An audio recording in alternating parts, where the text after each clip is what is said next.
ಶ್ರೀ ಗುರು ರಾಘವೇಂದ್ರಾಯ ನಮಃ.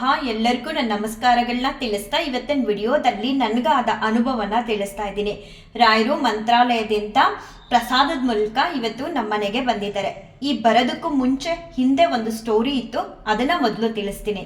ಏನಂದ್ರೆ, ಆರಾಧನೆ ಸಮಯದಲ್ಲಿ ನಾನು ನನ್ನ ವಿಡಿಯೋದಲ್ಲಿ ಕೂಡ ಹೇಳಿದ್ದೀನಿ, ನಾನೊಂದು ಚಿಕ್ಕದಾದ ಸೇವೆನ ಮಾಡಿಸಿದ್ದೆ.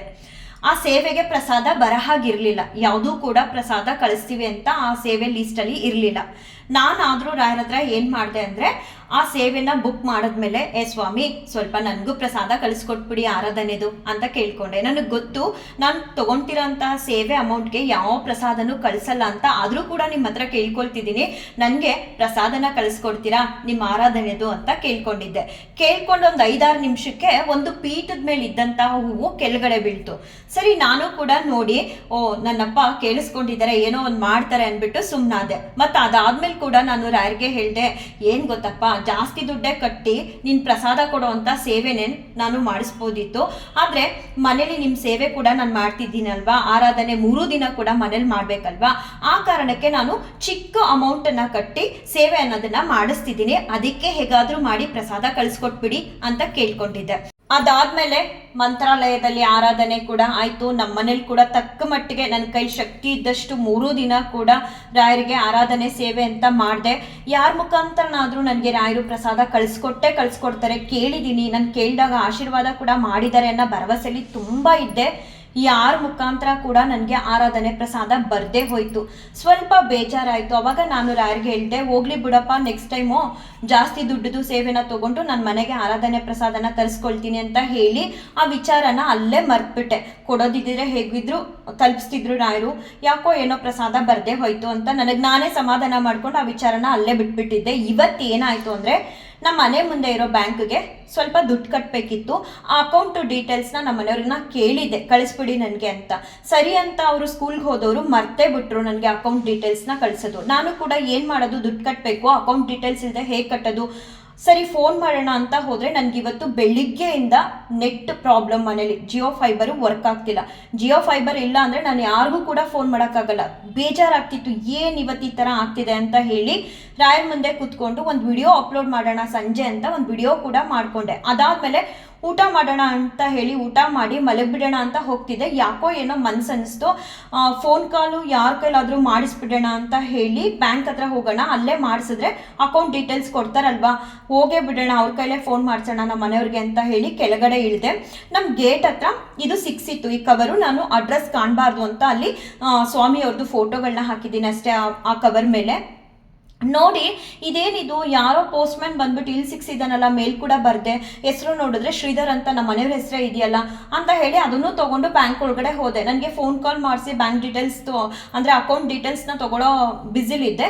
ಅಲ್ಲಿ ಹೋಗ್ಬಿಟ್ಟು ಫೋನ್ ಮಾಡಿಸ್ತಾ, ನಾನು ಇದು ಎಲ್ಲಿಂದ ಬಂದಿರ್ಬೋದು ಈ ಕವರ್ ಅಂತ ಹಿಡ್ಕೊಂಡು ನೋಡ್ತೀನಿ, ರಾಘವೇಂದ್ರ ಸ್ವಾಮಿ ಮಠ ಮಂತ್ರಾಲಯ ಅಂತ ಇತ್ತು. ಎಷ್ಟು ಖುಷಿ ಆಯಿತು ಅಂದರೆ, ನನಗೆ ಬ್ಯಾಂಕ್ ಕೆಲಸನ ಮುಗಿಸ್ಕೊಂಡು ಮನೆಗೆ ಬಂದು ರಾಯರ ಮುಂದೆ ಇಟ್ಟು ಥ್ಯಾಂಕ್ಸ್ನ ಹೇಳಿ ಅಂದ್ಕೊಂಡೇ ಇರಲಿಲ್ಲ. ಆರಾಧನೆ ಆಗಿ ಎಷ್ಟು ದಿನ ಆಯಿತು, ಇವಾಗ ಯಾವ ಮಂತ್, ಅಕ್ಟೋಬರು, ಯಪ್ಪ ಬರುತ್ತೆ ಅಂತ ನಾನು ಅಂದ್ಕೊಂಡೇ ಇರಲಿಲ್ಲ ಪ್ರಸಾದ. ಇಲ್ಲಿ ನಾನು ಏನು ಸೇವೆನ ಬರ್ಸಿದ್ದೆ, ಫಲಪಂಚಾಮೃತ ಅಂತ, ನಾನು ಬರ್ಸಿದಂತಹ ಸೇವೆಗೆ ಅಮೌಂಟು ತುಂಬ ಅಂದರೆ ತುಂಬ ಕಮ್ಮಿ. ಅಲ್ಲೇ ಮೆನ್ಷನ್ ಮಾಡಿದ್ರು ಯಾವ ಪ್ರಸಾದ ಕೂಡ ನಿಮಗೆ ಸಿಗಲ್ಲ ಅಂತ. ಆದರೂ ಕೂಡ ನಾನು ರಾಯರನ್ನ ಕೇಳಿದ್ದೆ, ಹೇಗಾದರೂ ನನಗೆ ಪ್ರಸಾದ ಕಳಿಸ್ಕೊಡಿ ಪ್ಲೀಸ್ ಅಂತ. ಅವತ್ತು ರಾಯರು ಕೂಡ ಆಶೀರ್ವಾದ ಮಾಡಿದ್ರು. ಅದೇ ಪ್ರಕಾರ ರಾಯರು ಇವತ್ತು ನಮ್ಮನೆಗೆ ಮಂತ್ರಾಲಯದಿಂದ ಪ್ರಸಾದನ ತಡವಾಗಾದರೂ ಸರಿ ನಾನು ಇದ್ದೀನಿ ಅಂತ ಹೇಳಿ ಕಳಿಸ್ಕೊಟ್ಟಿದ್ದಾರೆ. ತುಂಬ ಅಂದರೆ ತುಂಬ ಖುಷಿ ಆಗ್ತಿದೆ. ಏನೊಂದು ಕೂಡ ರಾಯರ ಇಚ್ಛೆ ಇಲ್ಲದೆ ಆಗಲ್ಲ. ಅವತ್ತು ನಾನು ಕೇಳಿದಾಗ ನಾನು ಹೇಳಿದೆ, ಅಪ್ಪ ನನ್ನ ಹತ್ರ ಜಾಸ್ತಿ ದುಡ್ಡಿಲ್ಲ ಅಪ್ಪ ನಿನಗೆ ಕಟ್ಟಿ ಸೇವೆ ಮಾಡಿಸೋದಕ್ಕೆ, ಮನೇಲಿ ಕೂಡ ಮಾಡಬೇಕು, ಅದಕ್ಕೆ ಇಷ್ಟು ಮಾತ್ರ ನಾನು ಕಟ್ತಿದ್ದೀನಿ ಅಂತ ಹೇಳಿದೆ, ನನಗೆ ಪ್ರಸಾದ ಬೇಕು ಅಂತ. ಅದನ್ನು ಕೇಳಿಸ್ಕೊಂಡು ಅವರು ಓಕೆ ಅಂತ ಹೇಳಿದರು. ಅದ್ರ ಪ್ರಕಾರ ಸ್ವಲ್ಪ ಲೇಟ್ ಆಗಿರ್ಬೋದು, ಆದರೆ ಅದೇ ಸೇವೆದು ಪ್ರಸಾದನ ಇವತ್ತು ನಮ್ಮನೆಗೆ ಕಳಿಸ್ಕೊಟ್ಟಿದ್ದಾರೆ, ಅದು ಮಂತ್ರಾಲಯದಿಂದ. ತುಂಬ ಅಂದರೆ ತುಂಬ ಖುಷಿ ಆಯಿತು. ರಾಯರು ಹೀಗೇನೆ ಸ್ವಲ್ಪ ತಡ ಆದರೂ ಪರವಾಗಿಲ್ಲ, ಅವ್ರ ಭಕ್ತರ ಪಾಲ್ಗೆ ಏನು ತಲುಪಿಸ್ಬೇಕು, ಏನು ಕೊಡಬೇಕು ಅದನ್ನು ಕೊಟ್ಟೇ ಕೊಡ್ತಾರೆ. ನಾನು ಕೂಡ ಮರ್ತ್ಬಿಟ್ಟೆ, ಬರಲ್ಲ ಬಿಡು ಪ್ರಸಾದ ಯಾರ ಮುಖಾಂತರನೋ ಅಂತ ಹೇಳ್ಕೊಂಡು ಸುಮ್ಮನಾಗೋದೆ. ಆದರೆ ರಾಯರು ಸುಮ್ಮನಾಗಲಿಲ್ಲ. ನನಗೇನು ಕಳಿಸ್ಬೇಕಿತ್ತು ಆರಾಧನೆ ಪ್ರಸಾದ ಅದನ್ನ ಇವತ್ತು ಮಧ್ಯಾಹ್ನ ರಾಯರು ನಮ್ಮನೆಗೆ ತಲುಪಿಸಿದ್ದಾರೆ. ಒಂದು ಪೋಸ್ಟ್ ಮ್ಯಾನ್ ಕೂಡ ಮೇಲ್ ಬಂದಿಲ್ಲ, ಅಲ್ಲೇ ಗೇಟ್ ಹತ್ರ ಸಿಕ್ಸಿದ್ದಾನೆ.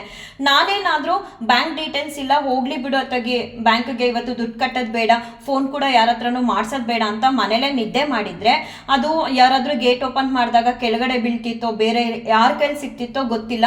ನಾನು ಹೋಗಿ ಎತ್ಕೊಂಡಾಗ ಅಲ್ಲಿ ನಮ್ಮ ಮನೆಯವ್ರ ಹೆಸರಿತ್ತು, ನೋಡಿ ಖುಷಿ ಆಯ್ತು.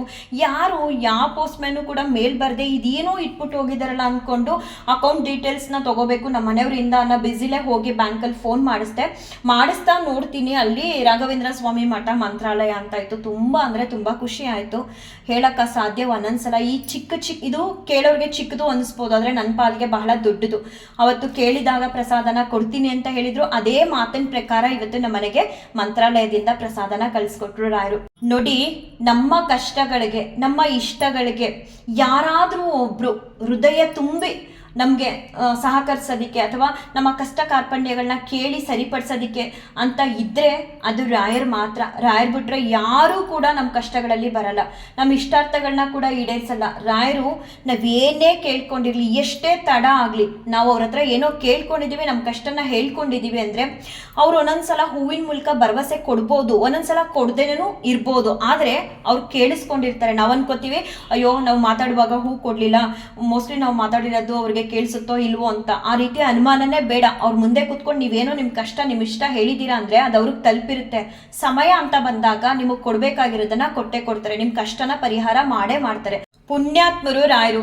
ನಾನು ಅಂತ ಅಲ್ಲ, ಯಾರೇ ಅವ್ರ ಭಕ್ತರು ಹೋಗ್ಬಿಟ್ಟು ಅವ್ರ ಮುಂದೆ ಕೈ ಜೋಡಿಸಿ ಅವ್ರ ಕಷ್ಟನೋ ಅವ್ರ ಇಷ್ಟನೋ ಹೇಳ್ಕೊಂಡಾಗ ಬರಿಗೈಲಂತೂ ಕಳ್ಸಲ್ಲ. ಬಹಳ ತುಂಬು ಹೃದಯದಿಂದ ಅವ್ರಿಗೆ ಅನುಗ್ರಹ ಆಶೀರ್ವಾದನ ಮಾಡುವಂಥ ಏಕೈಕ ವ್ಯಕ್ತಿ ಅಂದರೆ ಅದು ರಾಯರು ಮಾತ್ರ. ನಮ್ಮ ಕಣ್ಗೆ ರಾಯರು ಕಾಣಿಸ್ದೇ ಇರ್ಬೋದು, ಆದರೆ ನಮ್ಮ ಸುತ್ತ ಇರ್ತಾರೆ. ಕ್ಷಣ ಕ್ಷಣ ಕೂಡ ನಮಗೆ ಅನುಗ್ರಹ ಮಾಡೋದಕ್ಕೆ ರಾಯರು ಕಾಯ್ತಾ ಇರ್ತಾರೆ, ರಕ್ಷಕರಾಗಿ ನಿಲ್ತಾರೆ. ಯಾವಾಗ ಅವ್ರ ಅನುಗ್ರಹ ಅವ್ರ ಆಶೀರ್ವಾದನ ನಾವು ಪಡ್ಕೋಬಹುದು ಅಂದರೆ ಸೇವೆ ಮಾಡೋದ್ರ ಮೂಲಕ. ಅವ್ರಿಗೆ ಗುಲಾಮ್ರಾದಾಗ ನಾವು ರಾಯರಿಗೆ ಗುಲಾಮ್ರಾಗಬೇಕು. ಆವಾಗ ನೋಡಿ ಅವ್ರ ಅನುಗ್ರಹ ಅವ್ರ ಆಶೀರ್ವಾದ ನಮಗೆ ಹೆಚ್ಚಾಗಿ ಸಿಗೋದಕ್ಕೆ ಸಾಧ್ಯ. ಏನೂ ಮಾಡದೆ ನಾವು ಒಂದು ಕಡೆ ಕೂತ್ಕೊಂಡ್ಬಿಟ್ಟು ರಾಯರು ಇದ್ದಾರೋ ಇಲ್ವೋ, ಅವ್ರಿಗೆಲ್ಲ ಮಾಡ್ತಿದ್ದಾರೆ ನಮ್ಗೆ ಯಾಕೆ ಮಾಡಲ್ಲ, ರಾಯರು ಅನ್ನೋದು ಸುಳ್ಳು, ಅವ್ರಿಲ್ಲ, ಹಾಗೆ ಹೀಗೆ ಅನ್ನೋದಲ್ಲ. ಅವ್ರಿಗೆ ನಾವು ಗುಲಾಮ್ರಾಗಿ ಸೇವೆ ಅನ್ನೋದನ್ನ ಸಲ್ಲಿಸಿದಾಗ, ಸೇವೆ ಅನ್ನೋದನ್ನ ಹೀಗೆ ಮಾಡಬೇಕು ಅಂತ ಏನಿಲ್ಲ, ಒಂದು ನಾಮಸ್ಮರಣೆನ ಮಾಡಿ, ಸಾಧ್ಯ ಆದಷ್ಟು ಮನೇಲಿ ಅವ್ರಿಗೆ ಸೇವೆನ ಸಲ್ಲಿಸಿ. ಆಗಲ್ಲ ಮನೇಲಿ ಆ ಶಕ್ತಿ ನಮ್ಗೆ ಇನ್ನೂ ಕೊಟ್ಟಿಲ್ಲ ಭಗವಂತ ಅಂದರೆ ರಾಯರ ಮಠಕ್ಕೆ ಹೋಗಿ ಅಲ್ಲಿ ಹೆಜ್ಜೆ ನಮಸ್ಕಾರನ ಮಾಡಿ, ಅವ್ರ ನಾಮಸ್ಮರಣೆನ ಮಾಡಿ, ಸೇವೆ ಅನ್ನೋದ್ರ ಮೂಲಕ ನಾವು ರಾಯರಿಗೆ ಹತ್ರ ಆಗ್ಬೋದು. ಅದು ಒಂದೇ ಮಾರ್ಗ ನಮ್ಗಿರೋವಂಥದ್ದು. ಸೇವೆ ಮಾಡಿ ರಾಯರಿಗೆ ಹತ್ರ ಆಗಿ ಅವ್ರ ಅನುಗ್ರಹ ಆಶೀರ್ವಾದನ ಪಡ್ಕೊಳ್ಳಿ. ರಾಯರು ಎಲ್ಲರಿಗೂ ಕೂಡ ಒಳ್ಳೇದು ಮಾಡಲಿ ಅಂತ ಬೇಡ್ಕೊಳ್ತಾ ಈ ವಿಡಿಯೋನ ಏನು ಮಾಡ್ತೀನಿ. ಶ್ರೀ ಕೃಷ್ಣಾರ್ಪಣ ಮಸ್ತು, ಶ್ರೀ ಕೃಷ್ಣಾರ್ಪಣ ಮಸ್ತು, ಶ್ರೀ ಕೃಷ್ಣಾರ್ಪಣ ಮಸ್ತು.